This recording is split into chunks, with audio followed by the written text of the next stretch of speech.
Shocking arrest.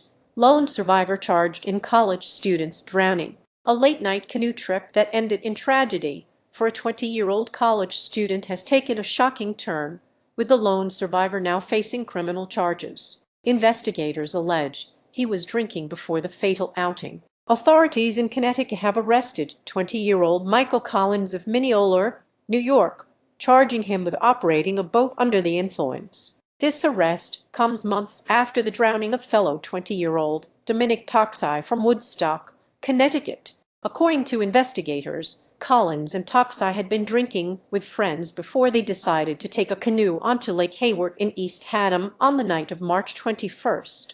The trip quickly turned disastrous when the canoe capsized, throwing both young men into the water. A nearby resident heard calls for help, and good Samaritans were able to rescue Collins from the lake. However, Dominick Tocci disappeared beneath the surface, prompting a massive multi-day search involving various emergency responders and specialized teams. Tragically, Tocci's body was recovered from Lake Hayward 2 days later. Months passed, but the investigation continued. Environmental Conservation Police eventually sought an arrest warrant, alleging that Collins was operating the canoe while under the influence. Collins turned himself in on July 10th, was arrested, and subsequently released on a promise to appear in court later this month. At this time, no additional criminal charges have been announced in Tocci's death. The news of Dominick Tocci's death deeply impacted his hometown of Woodstock. Friends, coaches, and former teammates remembered him as a talented athlete with a larger-than-life personality.